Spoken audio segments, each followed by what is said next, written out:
नमस्कार, बहुत स्वागत है आपका। आप देख रहे हैं ब्रजधाम टोट के यूट्यूब चैनल। दोस्तों, कहा जाता है कि जो भी व्यक्ति सूर्य देव को जल चढ़ाता है, नित्य प्रतिदिन उनकी सेवा करता है, उन्हें ना तो कभी शनि दोष से पीड़ा होती है और ना ही कभी मृत्यु का भय रहता है। सूर्य देव को सभी देवों का राजा माना जाता है और यह सूर्य देव को चढ़ाने वाले जल की परंपरा वैदिक काल से ही चली आ रही है। ज्योतिष शास्त्र की माने पुराणों में भी ये वर्णित है कि सूर्य देव। दोस्तों, शास्त्रों में बताए गए उपायों का यदि आप पूरे विधि विधान से पालन करते हैं तो आपका स्वास्थ्य भी ठीक रहेगा व साथ ही साथ आपके भाग्य उदय के होने के आसार भी बढ़ जाते हैं। भाग्य उदय के साथ साथ आपकी किस्मत के सभी सितारे चमकने लगते हैं।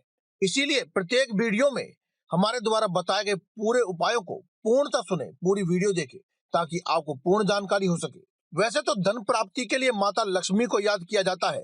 माता लक्ष्मी की पूजा बड़े विधि विधान से और पूरे सच्चे मन से श्रद्धा भाव से की जाती है, लेकिन माता लक्ष्मी के साथ साथ नारायण यानी श्री हरि विष्णु जी की भी पूजा करनी चाहिए ताकि आपको हर प्रकार का सौभाग्य व सुख, समृद्धि व शांति प्राप्त हो सके, साथ ही धन कमाने की सभी मनोकामनाएं आपकी पूर्ण हो सके। नित्य प्रतिदिन जल चढ़ाने से रोग दोष आदि का अंत होता है और जातक की सभी मनोवांछित इच्छाएं पूरी हो जाती हैं। सूर्य देव को जल चढ़ाने वाले लोटे से जो जल जमीन पर गिरता है वह वज्र के समान मजबूत हो जाता है और मनुष्य के सामने एक वज्र बन करके उसकी सभी समस्याओं से उसे बचाता रहता है। दोस्तों, कलयुग में 3 ही देवी देवताओं को पूजा जाता है, उन्हें साक्षात माना जाता है। पहले है बजरंग बली, जिनका नाम आपको कमेंट बॉक्स में अवश्य लिखना चाहिए। जय बजरंग बली अवश्य लिखें। दूसरे हैं सूर्य देव और तीसरी है माता वैष्णो देवी। इनमें से दोस्तों सूर्य देव को आप साक्षात उनका दर्शन कर सकते हैं। सूर्य देव को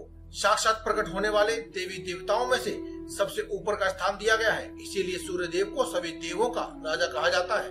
दोस्तों, अगर आपको भी मान सम्मान की प्राप्ति करनी है तो आपकी कुंडली में सूर्य देव को शुभ ग्रह में शामिल होना चाहिए। जिन मनुष्यों की कुंडली में सूर्य शुभ स्थिति में होता है उन्हें बड़ी सफलताएं हासिल हो जाती है, लेकिन अगर सूर्य अशुभ स्थिति में हो तो मनुष्य को कड़ी से कड़ी मेहनत करने के बाद, कठोर परिश्रम करने के बाद भी सफलताएं नहीं मिल पाती है। नौकरी में आ रही परेशानी हो या बिजनेस में सफलता प्राप्त करना हो, ये केवल 1 लोटा जल अर्पित करने से ही सूर्य देव को नित्य प्रतिदिन 1 लोटा जल अर्पित करें। इसी से आपकी सभी समस्याओं का अंत हो जाता है। ज्योतिष शास्त्र में साफ साफ लिखा है कि जो भी व्यक्ति सूर्य देव की पूजा करता है उसे अपने घर में और समाज में मान सम्मान मिलता है, मनोवांछित इच्छाएं जल्दी पूरी हो जाती है और व्यक्ति चाहे कितना भी निर्धन हो उसे अपनी दरिद्रता से मुक्ति मिल जाती है।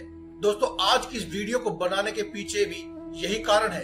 आज की इस वीडियो में हम आपको ज्योतिष शास्त्र के अनुसार पुराने धर्म ग्रंथों और पुराणों में सूर्य देव को जल चढ़ाने का जो सही समय है वो बताने जा रहे हैं। अगर आप सूर्य देव को सही समय पर जल देते हैं तो आपकी सभी समस्याओं का अंत हो जाएगा।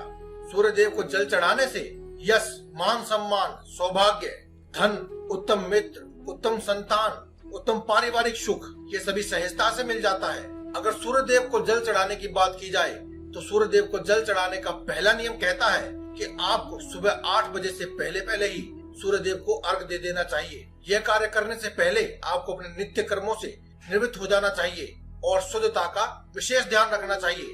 अच्छी तरह से नहा धो करके पवित्र हो, उसके बाद ही आप सूर्य देव को जल चढ़ाएं। यह क्रिया सुबह 8 बजे से पहले ही पूर्व हो जानी चाहिए। सूर्य उदय होने के तुरंत बाद पूर्व दिशा की ओर मुख करके और सूर्य अस्त होने से तुरंत पहले पश्चिम दिशा की ओर मुख करके जल चढ़ाने से आपको यश की प्राप्ति होती है।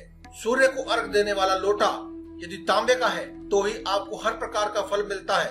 पीतल, लोहे या स्टील के लोटे से जल चढ़ाए हुए जल से आपको इन सभी में से कुछ भी प्राप्त नहीं होता है। यदि आप सूर्य देव को केवल जल चढ़ाते हैं तो इसका भी आपको पूर्ण फायदा नहीं मिलता है, पूर्ण फल प्राप्त नहीं होता है।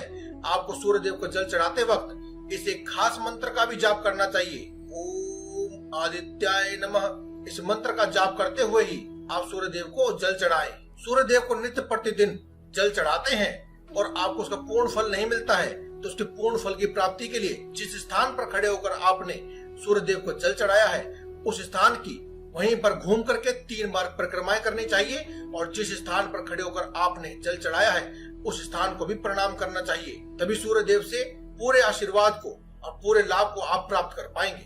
सूर्य को जल चढ़ाते वक्त एक पात्र को जमीन पर रख लें और उसी में जल अर्पित करें, क्योंकि दोस्तों ऐसा माना जाता है कि सूर्य को जल चढ़ाने वाला जल जब जमीन पर गिरता है तो उसके कुछ छींटे आपके पैर पर गिरते हैं, जो कि बेहद अशुभ माना जाता है।